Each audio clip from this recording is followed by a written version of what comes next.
안녕하세요. 한 주간 잘 지내셨나요? 오늘은 저랑 이상스쿨에서 뜨거운 반응을 보였던 두 가지 이슈에 대해 이야기해보려 합니다. 그럼 이상스쿨의 탑2 지금 만나보겠습니다. 천하의 미국도 뜻대로 안 되는 일이 있었습니다. 바로 사우디아라비아를 설득하는 일이었는데요. 바이든 대통령이 여러 논란에도 사우디를 방문해 원유 증산 약속을 받을 것이라는 전 세계의 기대가 있었지만 아쉽게도 그 기대는 이뤄지지 못했습니다. 이는 석유 증산을 바라는 여러 국가들에게 상당한 아쉬움을 남겼으며 바이든 대통령의 지지율 하락에도 영향을 미쳤습니다. 현재 미국의 유가는 우크라이나 사태 이전과 비교해 2배 이상 올랐으며 이에 생필품을 포함한 물가 상승도 상당히 가파른 모습입니다. 이러한 문제는 현재 전 세계적인 문제인데요. 따라서 각국은 인플레이션 해결 방안으로 이번 바이든 대통령의 사우디 방문에 기대를 걸었던 것이 사실입니다. 현재 바이든 대통령의 취임 이후 첫 중동 순방이 빈손으로 끝나면서 파문이 계속되고 있습니다. 바이든 대통령은 회담 후 수요에 대응하기 위해 충분한 공급을 보장할 필요가 있다는 데 동의했다며 에너지 업체들은 이미 증산했으며 향후 수개월간 벌어질 일에 대해 기대하고 있다고 밝혔습니다. 하지만 파이살 빈 파르한 사우디 외무장관은 이번 회담에서 양국 간 원유 증산 관련 논의는 없었다고 선을 그었습니다. 정상회의에서 빈 살만 왕세자는 물가 폭등의 원인을 서방 주도의 친환경 정책 탓으로 돌리기도 했는데요. 그는 탄소 배출을 줄이려는 비현실적 에너지 정책은 에너지 가격 상승과 인플레이션을 일으킨다고 말했습니다. 이어 사우디는 이미 최대 생산 능력치인 하루 1,300만 배럴까지 증산 계획을 발표했으며 이를 넘어서는 추가 생산은 불가능한 상황이라고 설명했습니다. 이처럼 사우디가 원유 증산이 어렵다는 입장을 내자 미국의 자존심에 상처가 났습니다. 한편 이와 더불어 사우디아라비아의 실세인 무함마드 빈 살만 왕세자가 조 바이든 대통령 앞에서 비웃는 듯 웃는 장면이 소셜미디어에서 논란이 되고 있다고 하는데요. 이는 기자의 질문에서 비롯되었는데 당시 회담 현장에서 한 기자가 바이든 대통령의 사우디는 아직 왕따인가라는 질문을 하자 바이든 대통령은 침묵을 지킨 대신 이때 빈 살만 왕세자가 옅은 미소를 띠는 모습이 카메라에 포착됐습니다. 이에 외신들은 살만 왕세자의 웃음을 비꼬는 듯한 웃음이라고 표현했습니다. 이런 모습 속에 미국 내에서도 바이든 대통령을 향한 혹평이 계속되고 있습니다. 특히 지난 2016년 당시 바이든 대통령과 함께 민주당 대선 경선 후보였던 버니 샌더스 미 상원 의원이 바이든 대통령은 사우디아라비아를 방문하지 말았어야 했다며 공개 비판했습니다. 또한 이란 오마 민주당 하원 의원도 MSNBC 방송 인터뷰에서 바이든 대통령이 빈 살만 왕세자를 왕따라고 부르다가 주먹 인사를 하는 쪽으로 옮긴 것은 실망스럽다고 말했습니다.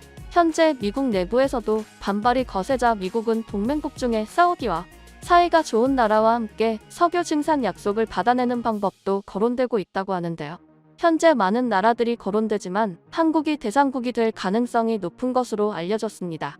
앞서 말했듯이 미국과 사우디 정상회의에서 빈 살만 왕세자는 국제유가 폭등의 원인을 서방 주도의 친환경 정책 탓으로 돌렸습니다. 그런데 사우디아라비아는 올해 1월 한국과 수소 생산 유통 활용 등 수소 경제 전주기에 걸친 협력을 통해 탄소 중립을 위한 동반자 관계를 구축했습니다. 미국의 했던 말과는 상당히 상반되는 상황입니다. 마치 한국과는 친환경 협력을 하지만 미국과는 협력하지 않겠다는 것과 마찬가지인 것이죠. 사우디는 2016년부터 국가 중장기 전략인 사우디 비전 2030을 선포하고 석유 의존도 감축 및 신재생에너지 확대 등을 추진하고 있습니다. 사우디의 왕세자이자 부총리인 모하메드 빈 살만의 야심찬 전략은 사우디의 경제 발전과 이산화탄소 감축에 긍정적인 기여를 할 것으로 보입니다. 심지어 이와 함께 친환경차 시장에 이목이 집중되고 있습니다. 정부가 2030년까지 수도 리야드의 자동차의 30% 이상을 전기차로 전환할 거라는 발표를 했기 때문입니다. 앞서 현대자동차그룹은 2020년 사우디 국영석유 기업인 아람코와 수소에너지 및 탄소 섬유 소재 개발 협력에 관한 양해각서를 체결하고 수소전기차 넥소 2대, 수소버스 일렉시티 FCEV 2대를 수출했습니다. 이처럼 사우디는 한국과는 최근까지 친환경 에너지 협력을 해왔는데 미국에는 친환경 정책 때문에 국제유가가 야기되었다며 다른 소리를 했습니다. 한편 사우디는 현재 미국의 무기를 수입하지 못하고 있어 첨단 무기가 하루 빨리 필요한 시기입니다. 이 사실을 아는 미국은 사우디와 무기 문제 협상을 진행해 원유 증산을 받아낼 가능성도 있는 것으로 보였습니다. 하지만 사우디는 지금 당장 인도받을 수 있는 무기 수입국이 필요한 상황이기에 미국의 이러한 제안에 협상할 가능성은 적습니다.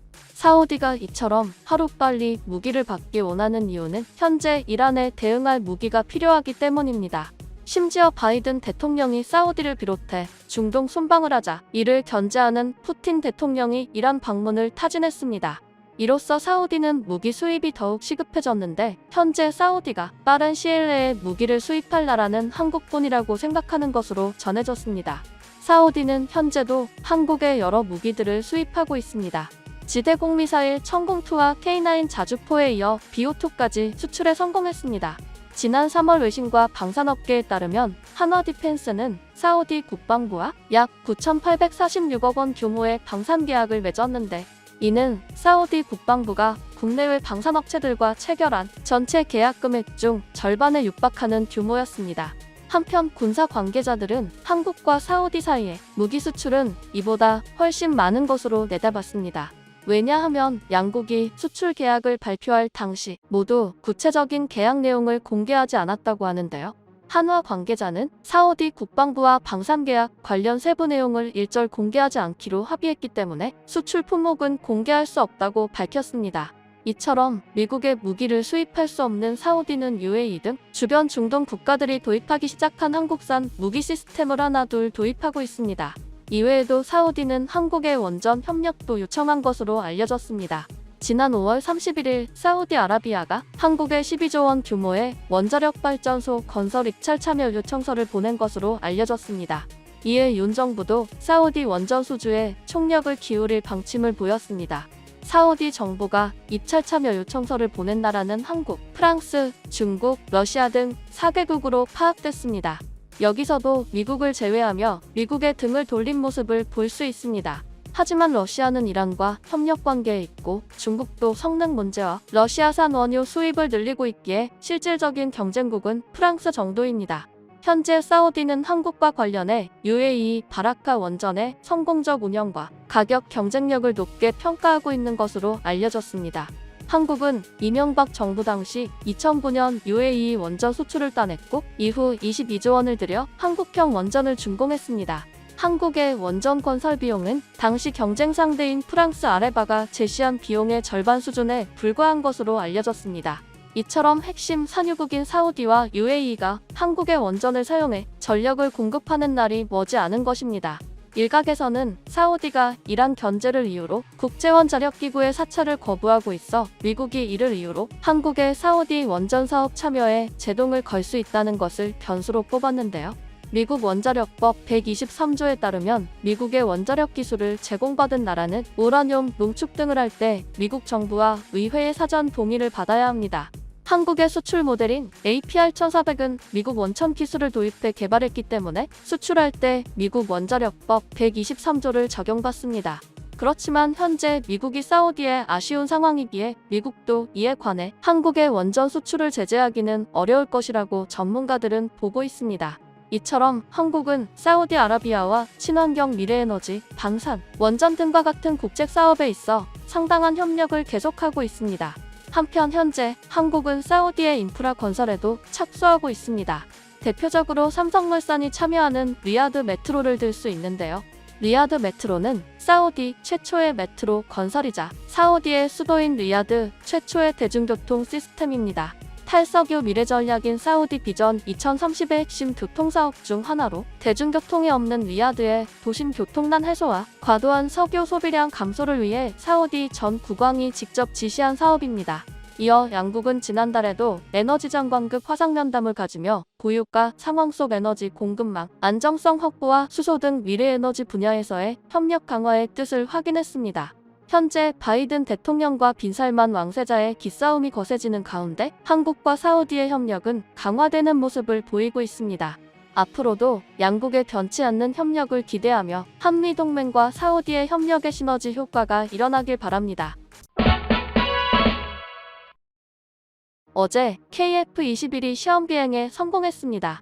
이로써 KF-21 보라매가 대한민국 무기체계에 한 획을 긋기 시작했습니다. KF-21 개발은 김대중 전 대통령의 재임 당시였다. 2000년 11월 KT-1 훈련기 응비 후 출하식 및 2001년 3월 공군사관학교 졸업식 등에서 현대전의 승패는 공군력이 좌우한다. 이제 항공우주군 건설을 준비를 시작해야 할 때라며 최신 국산 전투기 개발을 선언하면서였습니다. 이후 결국 2001년 3월 김대중 대통령이 선언했던 국산 전투기 개발이 21년 4개월 만에 결실을 맺은 것입니다. 이번 시험 비행은 가히 기적이라 할 수 있습니다. 왜냐하면 5세대에 가까운 4.5세대 중에서도 최상급의 전투기는 설계부터 어느 것 하나 쉬운 것이 없습니다.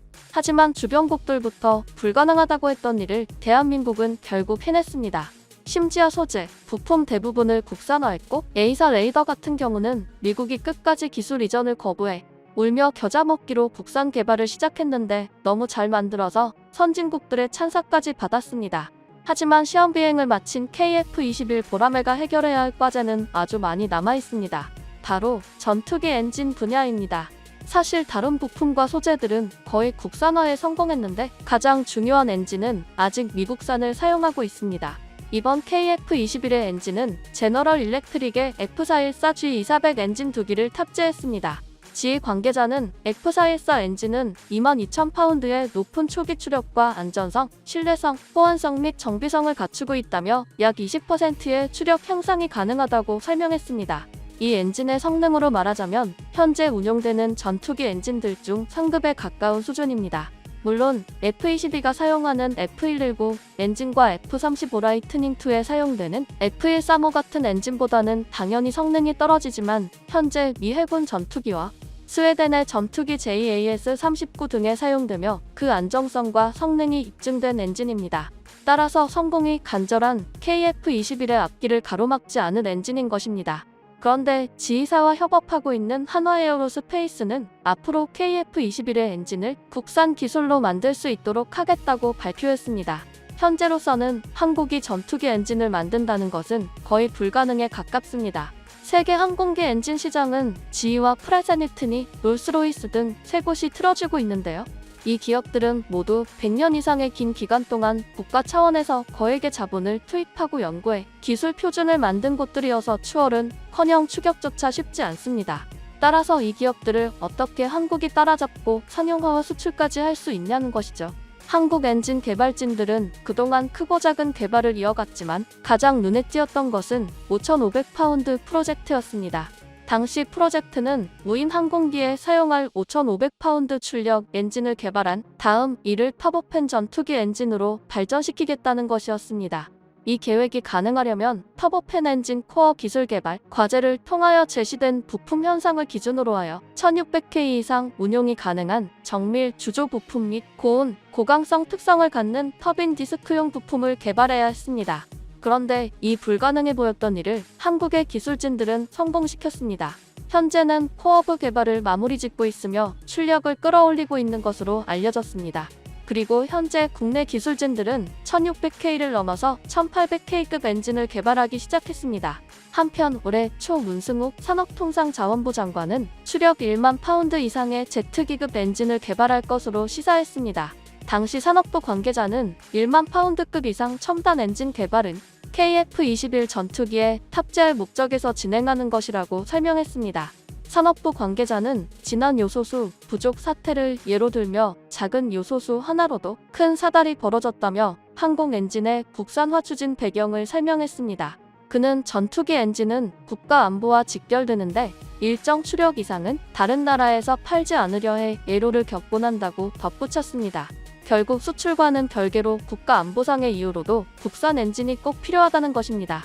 한편 이처럼 엔진 개발에 열을 올리는 이유는 또 있습니다. 바로 KF-21 블록 3 때문입니다. 현재 현존하는 최강의 스텔스기인 F-22 랩터에 탑재되고 있는 엔진의 터빈 입구 온도는 1922켈빈입니다. 결국 현재 한국이 개발을 시작한 것으로 알려진 1870켈빈 기반의 엔진 개발은 앞으로 F-22 랩터 엔진과 맞먹는 엔진을 한국이 개발하는 것이라는 의미입니다.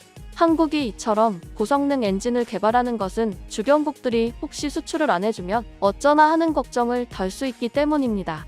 물론 현재 개발 단계에서는 무인기를 기준으로 합니다. 하지만 추후에는 결국 유인기 개발을 진행할 텐데 그 모델이 바로 KF-21 보람의 블록3가 될 것으로 관계자들은 보고 있습니다. 한국이 이 같은 계획이 가능하다고 본 이유는 KF-21의 추력 중량비가 1이 넘기 때문입니다. 엔진의 추중비가 1인 넘는다는 것은 엔진의 추력이 전투기의 무게를 넘어설 만큼 엔진이 강하다는 것입니다. F-22 등과 같은 미국의 전투기들도 모두 1이 넘기 때문에 엔진 국산화가 마냥 꿈같은 이야기가 아니게 되는 것입니다. 즉 전투기가 날개로 나는 것이 아니라 오로지 엔진의 힘으로, 코어의 힘으로 날 수 있다는 것입니다. 이렇게 되면 전투기를 급가속, 급감속을 할 수 있어 실전에서 상당히 유리한 고지에 오를 수 있습니다. 그런데 또 다른 문제는 이 기준은 현재 KF-21 기준이라는 것입니다. 추후 KF-21 블록3에서는 기체의 무게가 무거워져 추중비가 1 이상이 나오지 않을 수 있는 것입니다. 따라서 그러한 만약의 사태를 대비해 생각보다 더 강력한 엔진이 필요하게 된 것입니다. 지금까지는 블록3의 장착할보다 더 강력한 엔진으로 한화에어로스페이스와 지휘사가 공동 개발하고 있는 F414 EP 엔진이 지목됐습니다. 이 엔진은 호환성을 걱정할 필요가 전혀 없고 블록3에 적용했을 때 예상 성능이 상당했기에 주목을 받아왔습니다. 하지만 또다시 지휘사의 엔진을 사용하게 되면 성능은 아무리 뛰어날 수 있어도 전투기의 핵심인 엔진 문제에서 자유로워질 수 없다는 것이죠.